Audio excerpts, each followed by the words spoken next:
I have knocked on hundreds of doors in my career. I have never once counted the steps to get there. That morning, I counted 7. My badge was clipped to my belt, same as always. Except that morning it felt heavier than it ever had, heavier than the day I pinned it on for the first time, heavier than the day I stood over a body and had to say out loud what I already knew. My partner stood beside me, quiet, the way he gets when he already knows how a case is going to end. Neither of us said anything. There was nothing left to say that hadn't already been said in paperwork. My hand was on the door frame. Not the handle. The frame. I needed the wood under my palm for one more second before I did this. This was my house. My driveway, my porch light, my welcome mat that I bought on a Tuesday because it was on sale and I liked the color. I had walked through this door as a wife for 6 years. That morning, I was walking through it as a detective. 2 weeks earlier, I hadn't known there were twins. I hadn't known what a paternity result could do to a marriage, or what a bank statement could do to a man who thought no one was reading it as closely as I was. I only knew what I know now, standing here. That some doors you don't get to knock on twice. You only get to decide who you are when you do it. I raised my hand. I knocked on my own front door like I had never lived there at all. Before I tell you what was behind that door, let me say this. If you're the kind of person who believes real strength doesn't need to raise its voice, you're in the right place. This channel is for stories about women who don't scream, don't threaten, don't burn anything down. They wait. They watch. They collect what they need, quietly, until the truth can stand on its own without them saying a single angry word. If that's the kind of story you come back for, subscribe now because there will be more like this one. Stay with me because what happened at that door didn't start there. It started 3 months earlier, in a house that still felt like mine, with a woman who still believed she knew everything worth knowing about her own marriage. I did not. But I would. My name doesn't matter for this story. My badge number does because it's the only thing that never lied to me. 14 years on the force, the last 6 as a detective. I built a reputation for being the one who wouldn't say a name out loud until the timeline matched, until the receipts matched, until there was nothing left for a defense attorney to pull apart. My captain used to say I moved slow on purpose. He wasn't wrong. Slow is how you get it right the first time. At work, I trusted nothing until it was verified. At home, I trusted everything because I had decided somewhere along the way that a marriage wasn't a case file, that it didn't need corroboration. That love was the one part of my life I was allowed to leave unexamined. My husband and I had built something that looked, from any angle you cared to check, like a good life. A house with a yard. 2 incomes. A schedule that only worked because we both bent it constantly to fit around my shifts, which ran long, ran late, ran into weekends without warning. Somewhere in year 5, we agreed we needed help. Someone to manage the house on the nights I couldn't. We hired a live-in maid, a young woman named Priya, quiet and efficient, the kind of hire you stop noticing because everything simply runs. 4 months it did. The house stayed clean. Dinner stayed warm even on the nights I came home at 11. My husband stayed easy, unbothered, the same man I married. I noticed things at work. That was the job. I did not expect to notice anything at home. But somewhere in month 3, in the ordinary churn of an ordinary evening, I caught Priya's eyes as I walked through the kitchen, and they didn't quite land on mine. They slid past me, half a second too fast, the way a witness looks at you when they've already decided what they're not going to say. It was nothing. A tired girl in a house that wasn't hers, avoiding eye contact the way anyone might. I told myself that, the way I've told myself 100 small things over 14 years that turned out to be nothing. But I am a detective before I am anything else, and a detective does not let a detail simply pass through her. I filed it. Not in a drawer, not on paper. Somewhere quieter than that, the place I keep the things that don't add up yet. I went to bed that night beside my husband and I did not think of it again. Not yet. The first inconsistency was small enough to laugh off. My husband said he'd worked late at the office, grabbed dinner alone, nothing worth mentioning. 2 days later, a receipt fell out of his jacket pocket while I was doing laundry. A restaurant 30 minutes from his office, a table for 2, a timestamp an hour before he claimed to have left work at all. I didn't say anything. I told myself people round things off. Times get fuzzy. A man forgets which night he ate where. I have heard 100 suspects say something almost this reasonable and believed them, so I let myself believe him too. Then it was the schedule. He started working late more often, always on the nights I was already home early for once, as if some part of him was tracking my hours the way I tracked his. I noticed it the way I notice a witness who's a little too prepared with an alibi. Not wrong exactly, just too neat, too available right when it was needed. Then it was the phone. He had never cared about it before. Now it came into the bathroom with him. Now it sat face down on the nightstand, a small deliberate motion I watched him make 3 nights in a row before I let myself admit I was watching for it. At home, dinner was still on the table at 7. He still kissed me on the way out the door, still asked about my day, still remembered which shifts were the hard ones. The house ran exactly the way it always had, warm, steady, nothing visibly out of place. That was what unsettled me most. I have stood in homes that were falling apart and watched families set the table like nothing was wrong. I knew what that kind of performance looked like from the outside. I had simply never expected to be standing inside one. I told myself I was doing what I do at work, which is notice things and wait for them to mean something before I act on them. That's discipline. That's not suspicion. I said that to myself more than once, the way you repeat a fact you're no longer sure is true. One night, after he'd gone to bed, I sat at the kitchen table with my laptop and opened a blank document. I didn't call it a case file. I wasn't ready to call it anything yet. I typed the date at the top, nothing else, no name, no accusation, and underneath it, 3 lines. A restaurant receipt that didn't match a story. A schedule that bent around my hours instead of his own. A phone that had learned, overnight, how to keep secrets. I saved the file under the date and closed the laptop. It felt like nothing. It felt like the kind of note I might delete in a week and forget I'd ever written. I told myself that's all it was. It wasn't nothing. I know that now. I knew it a little, even then, in the part of me that has spent 14 years learning not to trust a feeling until it has a name. It got a name 3 weeks later, standing in my own kitchen, when Priya turned sideways reaching for a cabinet and I saw, for the first time, what she had been quietly carrying and quietly hiding under looser clothes for longer than I wanted to calculate. There was no explaining it away with a shrug. There was no version of I hadn't noticed that a detective could still tell herself and believe. I did the math before I even meant to. 14 years of habit doesn't turn off just because the timeline is your own. Once I did the math in that kitchen, I stopped calling what I was doing noticing. I called it what it was. I started building a file. I want to be clear about something. I did not confront him. I did not ask Priya a single question. 14 years of casework had taught me the one rule that matters more than any other. The moment a suspect knows you're looking, everything you're looking for disappears. Bank accounts get closed. Phones get wiped. Stories get rehearsed until they're smooth enough to survive a conversation. If I wanted the truth, I needed it before he knew I wanted it. So I watched. Quietly, the way I'd been trained to, in a house I'd once thought didn't need watching at all. The bank statements were the first real document. We'd always kept a joint account, the practical kind of arrangement 2 working people fall into. His check, my check, one pool of money for one shared life. He used to call it being a team. That was his phrase for it, said easily, said often, usually right after asking me to cover something and promising he'd get me back. We're a team, he'd say, like it settled something. I used to like the sound of it.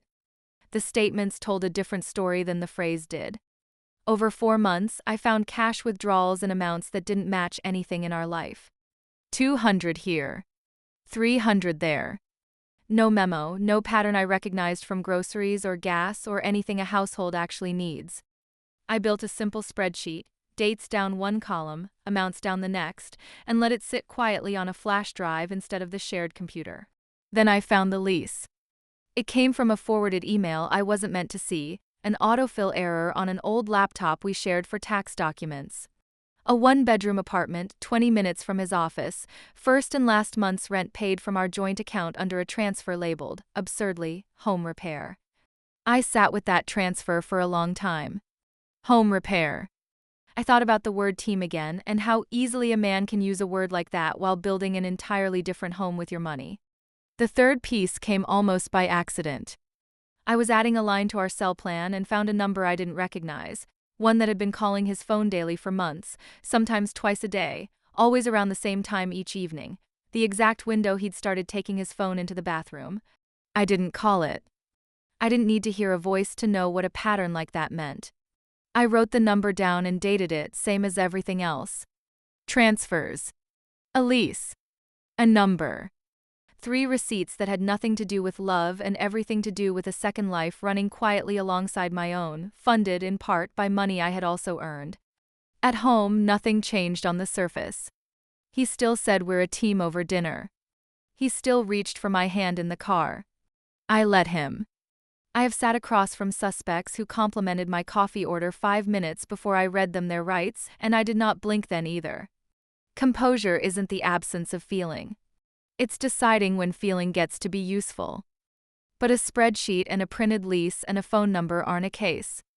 They're a theory, and I have never once taken a theory to an arrest. I needed someone who could look at what I had without flinching, without telling me to just ask him, without turning this into something emotional before it was something provable. Someone who understood chain of custody. Someone who wouldn't repeat a word of it to anyone, especially not to him. There was one person on the force I trusted with something this close to the bone. My partner, 5 years running cases beside me, the kind of investigator who reads a spreadsheet the way other people read a room. I hadn't told him anything yet. Not about the receipt, not about the lease, not about the pregnancy that was no longer something I could pretend not to see. I saved the file, dated the last entry, and made a decision I hadn't let myself make until that exact moment. I wasn't going to carry this alone anymore. I was going to bring it to someone who could tell me, honestly, whether what I was building was a theory or a case. I brought it to him on a Thursday, after shift, in an empty interview room instead of the break room, because some conversations don't belong anywhere with windows. I didn't say my husband's name at first. I slid the flash drive across the table and said I needed a second read on something personal, and could he look at it like it wasn't? He'd known me 5 years. Long enough to know I don't hand someone a flash drive unless I already know what's on it. He went through the spreadsheet first, then the lease, then the phone number, in the same order I would have gone through any file, quiet and unhurried, the kind of quiet that isn't about being gentle with me. It's about being thorough. When he finally looked up, he didn't ask if I was okay. He asked how long the transfers had been running. 4 months, I told him. Maybe longer. He tapped the printed lease once, like he was underlining something only he could see. This isn't a maybe, he said. This is a pattern with a paper trail. If I brought him a spreadsheet like this on any other case, I'd already be asking about the account structure. Some part of me wanted him to soften it. To say maybe there's an explanation, maybe I was reading it wrong, the same way I'd wanted my husband's phone to just be a phone. My partner has never once given me the comfort of a maybe I didn't earn, and he didn't start that day. He asked me questions I hadn't thought to ask myself yet. Whose name was the account in? Whether the transfers crossed state lines, since his office wasn't in the same state as the apartment on that lease. Whether any of it touched a bank large enough to trigger its own reporting thresholds. I answered what I could and admitted, for the first time out loud, what I didn't know. That's when he said the thing that changed the shape of everything I'd built. If money moved the way this spreadsheet suggests, across state lines, disguised under a false transfer label, this stops being a marriage problem. It becomes a financial one. And financial problems, he reminded me, are the kind departments like ours are allowed to actually do something about. He didn't tell me to go home and confront my husband. He didn't tell me to forgive him or leave him or feel anything in particular. He told me to keep building it the way I would build anything else. Quietly, correctly, until it could stand up on its own. I left that room with the same file I'd walked in with. It just wasn't only mine anymore. Priya went into labor on a Tuesday, and because we were, on paper, her employer, and because the house had run its whole performance of normalcy right up to that point, my husband and I were both at the hospital. Standing in a hallway that smelled like antiseptic and vending machine coffee, playing the roles we'd been playing for months. Concerned employer. Supportive spouse. Twins. Nobody had said twins. I remember the nurse's voice more than I remember my own reaction.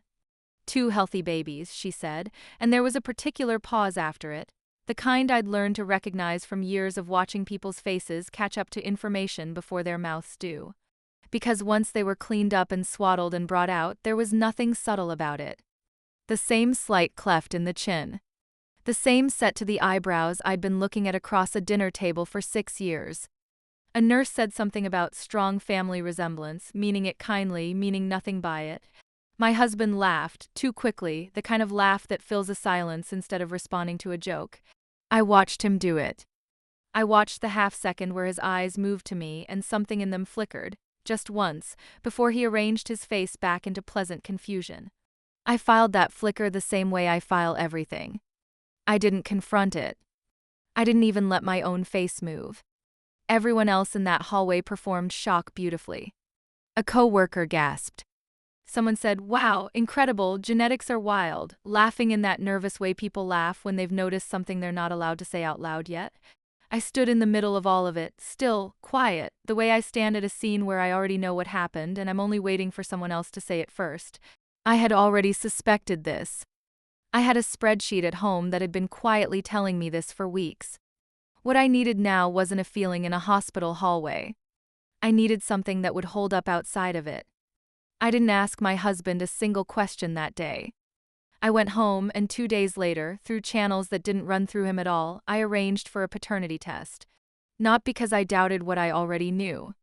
Because doubt isn't evidence, and I don't build cases on things I merely believe. 3 weeks passed. Long enough for the financial request my partner had quietly helped me file to work its way through the proper channels.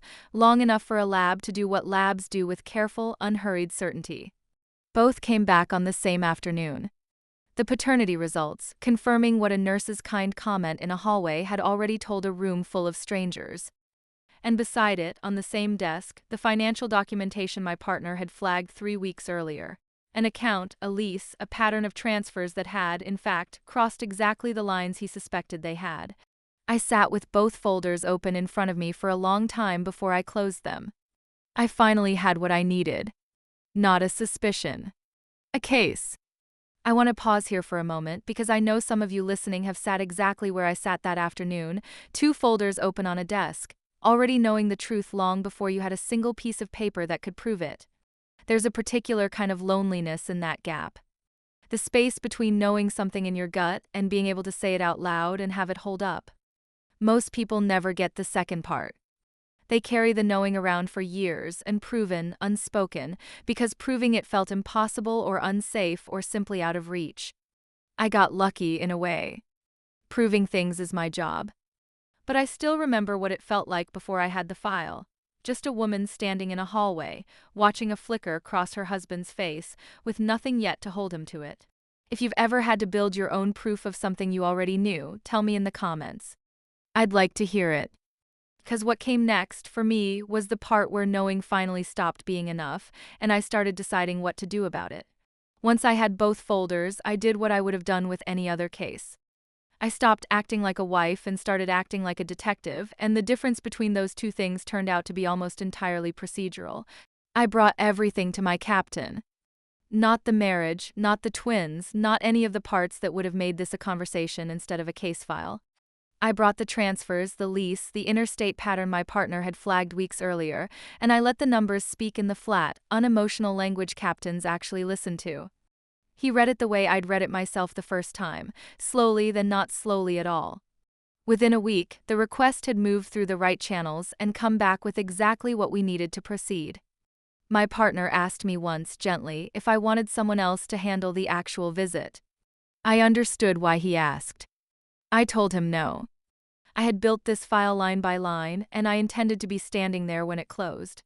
We planned it the way we plan anything. Time of day. Who would be home?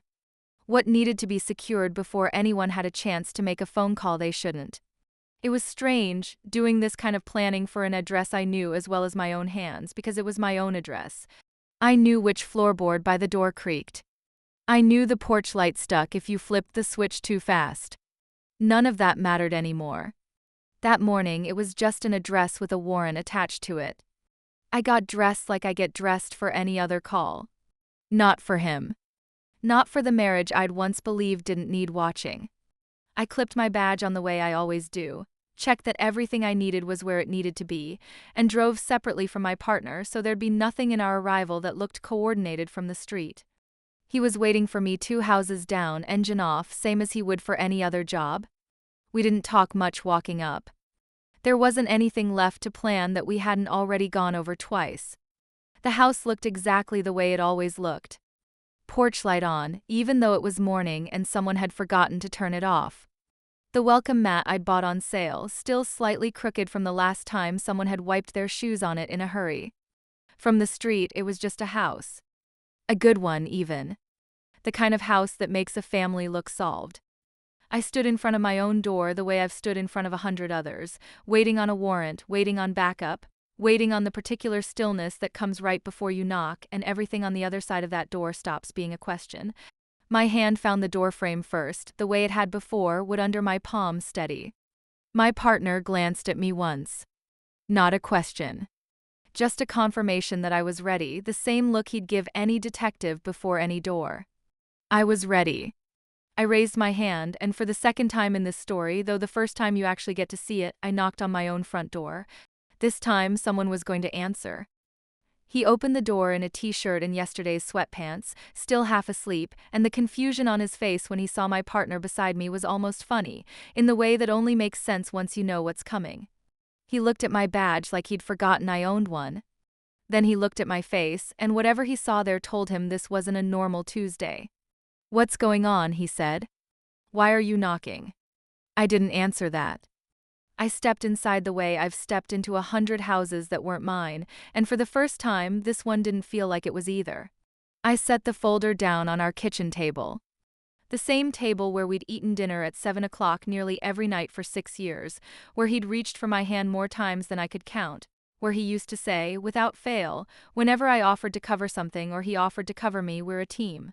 I'd heard that phrase so many times it had stopped meaning anything at all, which turned out to be exactly the point. I opened the folder and started with the paternity results because facts, in my experience, land best in the order that makes retreat impossible. I told him what the lab had confirmed, using the same flat language I'd use reading a report to my captain. He started to speak. I kept going. Next was the lease. A 1-bedroom apartment, 20 minutes from his office, first and last month's rent paid from our joint account under a transfer he'd labeled home repair. I told him the address out loud, watched something in his face flinch at hearing it said in his own kitchen. He told me months earlier that the withdrawals around that time were for work expenses, a client dinner here, mileage there. I laid the bank statement beside the lease so he could see, in his own bank's font, that the numbers matched to the dollar. Then the transfers. Months of them, dated, time-stamped, the same cash amounts I'd once tried to explain away as nothing. I read 4 of the dates aloud. I watched him try to build a sentence around each one and fail before he finished it. He started talking faster then, the way people do when the ground under a story gives out all at once. He said it wasn't what it looked like. He said he could explain the apartment. He said, and I watched this land like he expected it to still mean something. "We're a team, you and me, we've always figured things out together." I let the words sit in the room for exactly as long as they deserved. Then I said it back to him. "We're a team. That's what you kept saying, every time you needed me to cover something, every time I looked the other way because I trusted you." I picked up the lease and turned it so he could see his own signature on it. "So tell me, what, exactly, has this team been building for the last 4 months?" He didn't answer that. There wasn't an answer that fit. I told him, in the same voice I use for anyone else in this position, that the transfers crossing state lines the way they had, disguised the way they'd been disguised, weren't just going to be a conversation between us. That this had already moved past a marriage and into something my captain had already reviewed, something with a case number attached to it. I watched the exact moment he understood that nothing he said next was going to change anything. It wasn't a slammed door or a raised voice. It was smaller than that. It was his shoulders dropping, his mouth opening and then simply not producing anything because some collapses are quiet, and his was one of them. My partner stepped forward then, calm, procedural, the way he is with anyone. I stood at my own kitchen table in my own house and watched the man I had shared it with for 6 years finally run out of a story to tell. For the first time since this began, I didn't need to file anything away for later. It was already, finally, on the record. He tried anger next, the way people do when composure has stopped working for them and volume is the only tool they have left. He raised his voice about privacy, about how I had no right to go through his accounts, about how this was still, technically, his house too. My partner didn't flinch. Neither did I. I have sat across from men louder than him and let the silence do more work than any argument could. He asked, at one point, almost pleading, what happens now, in a voice that had lost every trace of the ease it used to carry. I told him the truth plainly, the same way I'd tell any suspect. That the transfers, the false labeling, the interstate pattern, were being handled by people whose job it was to handle exactly this. That what happened to him next depended less on anything he said in this kitchen and more on what he did going forward. I offered him one thing and only one. I told him that cooperation now, full and immediate, would matter later, in ways that yelling never would. I didn't say it to comfort him. I said it because it was true, and because it was more than he had ever offered me in 4 months of quiet, calculated lying. He didn't take it gracefully. But he took it. My partner walked him through what came next while I stood in the doorway of my own kitchen, watching a life I'd built dissolve into paperwork. Priya moved out within the week, back to family 2 states over, taking the twins with her. I never confronted her the way I could have. She had made her choices, but she hadn't made the ones that mattered most, the transfers, the lease, the lie about a team. Those were his. The house sold 4 months later.